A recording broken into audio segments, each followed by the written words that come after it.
Doctor ऊर्जा सचदेवा जी, हरिद्वार से। जी। महाराज जी, श्री हरिवंश।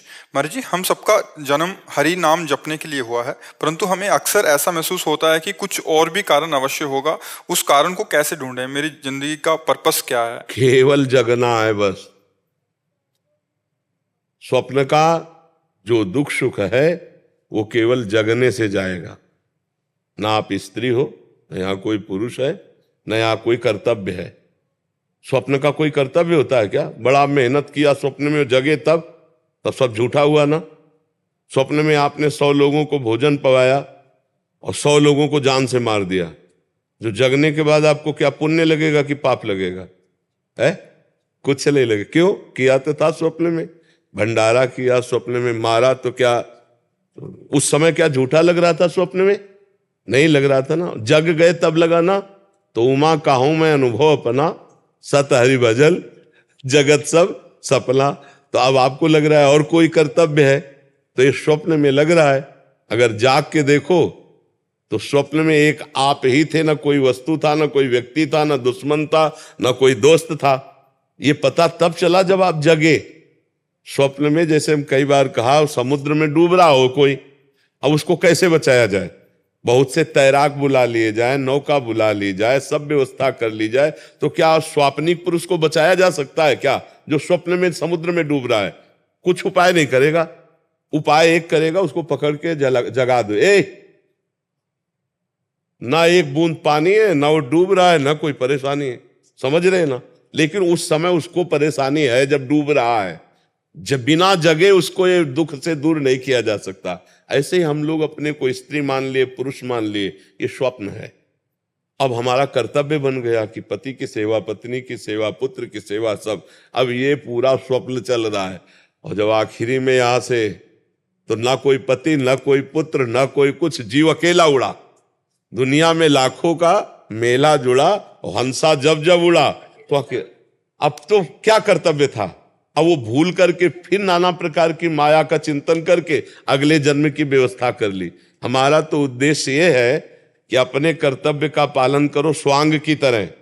स्वांग में जैसे नहीं, थोड़ी देर के लिए आप किसी की पत्नी बने, या थोड़ी देर के लिए आप मित्र बने, थोड़ी देर के लिए आप जो भी बने, तो बढ़िया स्वांग करते हैं ना, तो डायरेक्टर इनाम देता, पैसा देता है। ऐसे हमें भगवान ने एक स्वांग भेजा है।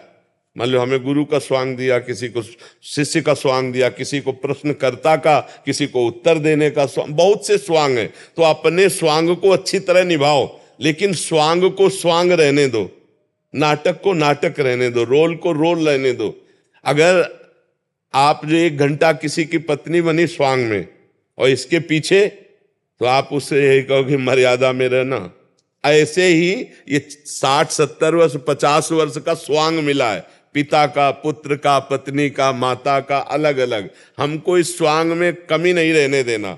जो स्वांग है उसको यथावत करना है, पर यह ध्यान रखना है, स्वांग करने वाले को याद रहता है कि मैं ये सब कुछ नहीं हूं, मैं कुछ और हूं, केवल थोड़ी देर मंच पर मैं कर रहा हूं। तो जगन नाटक वैभवा, इस संसार रूपी मंच में हमें जो स्वांग मिला है वो हम करें, पर हम ये याद रखें कि मैं स्वांग नहीं हूं, मैं सत्य सच्चिदानंद का स्वरूप हूं, न स्त्री हूं न पुरुष हूं। पर अब ये बिना जाने अगर स्वांग में फंस गए तो अगला स्वांग तैयार है।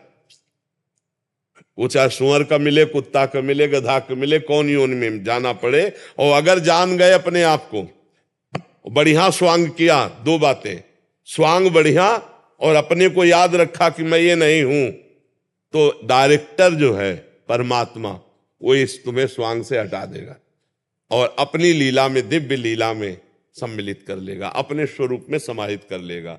हमारा जन्म हुआ है अपने को जगाने के लिए, अपने को जानने के लिए, अपने को पाने के लिए। हम पराये में फंसे हैं। ये शरीर अपना नहीं है, ये मन अपना नहीं है, ये इंद्रिया अपना नहीं है, जगत के संबंध अपने नहीं। हमारा पूरा जीवन पराये पे जा रहा है, अपने पे नहीं। हम अपने को पाने के लिए, अपने को जानने के लिए, अपने आनंद के लिए हमारा जन्म हुआ है।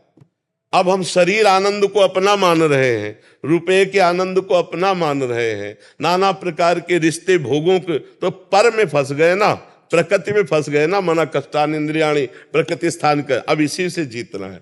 अब मन की देखो तो ये बहुत चाहते हैं, सबसे बड़ी चाहत है कि कोई हमें प्यार करे, सब जीव में, पशु पक्षी में, सबके अंदर, क्योंकि भगवत अंश है ना, तो प्रेम स्वरूप है ना, तो लगता है कोई मुझे प्यार करे। और वो मुझे जो लगता है वो शरीर को लेके है, देखना, शरीर को लेकर है। कोई मेरा ऐसा साथी हो जो आजीवन केवल मुझे प्यार करे और मैं कभी मरूं ना।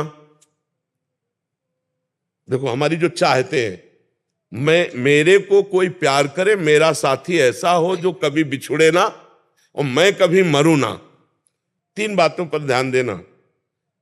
जो जिस डिपार्टमेंट में जहां है वो सबसे बड़ा बनना चाहता है, यही भगवान का स्वरूप है, क्योंकि सबसे बड़े भगवान है। मरुना अविनाशी भगवान है। प्रेम करे कोई, भगवान प्रेम समुद्र है। तो हम भगवान से ही प्रेम करके, भगवान को ही पा करके, भगवान को ही जान करके तृप्त हो सकते हैं, जगत को नहीं।